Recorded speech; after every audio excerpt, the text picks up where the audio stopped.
Hello, Hay House. My name is Regina Clark, and I'm really excited to be here.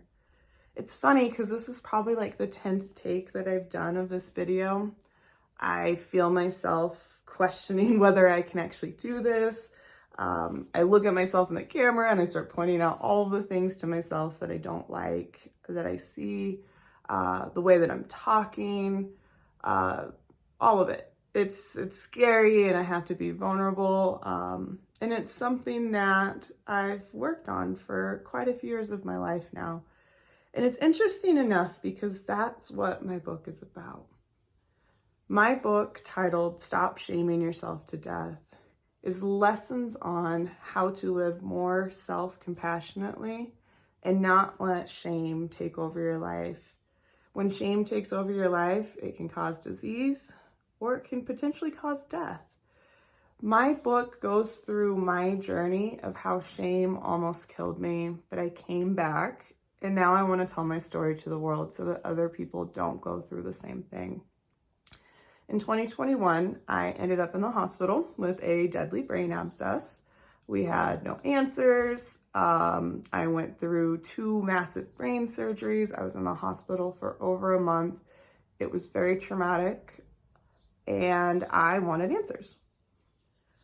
I went to doctors and lawyers and all sorts of different people, and no one knew where this brain abscess came from. I got a glimpse of where my life was going from my therapist when she encouraged me to stop looking at modern medicine and start looking at the spiritual side of my disease.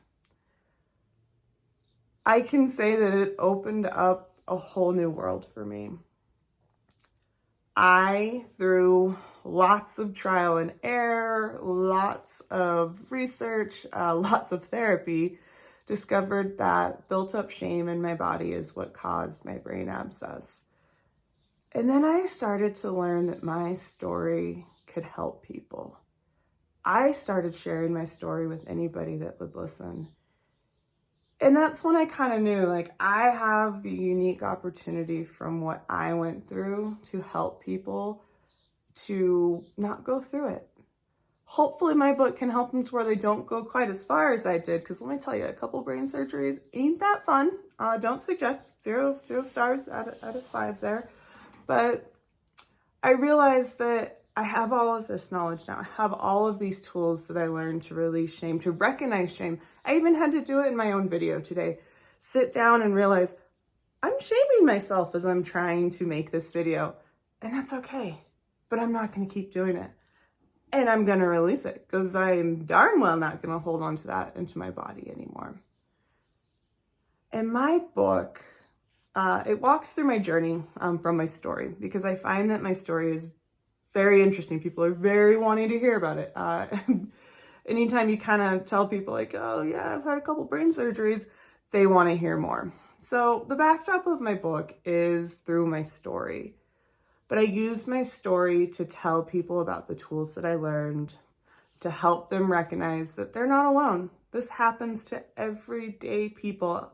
I guarantee you everybody has shamed themselves throughout their lifetime, some more than others.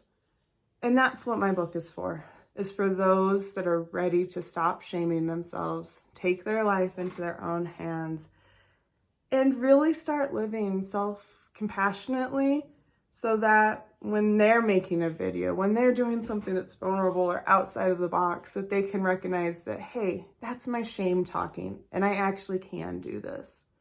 So I really hope that you guys enjoy my book proposal, and I look forward to hearing from you guys.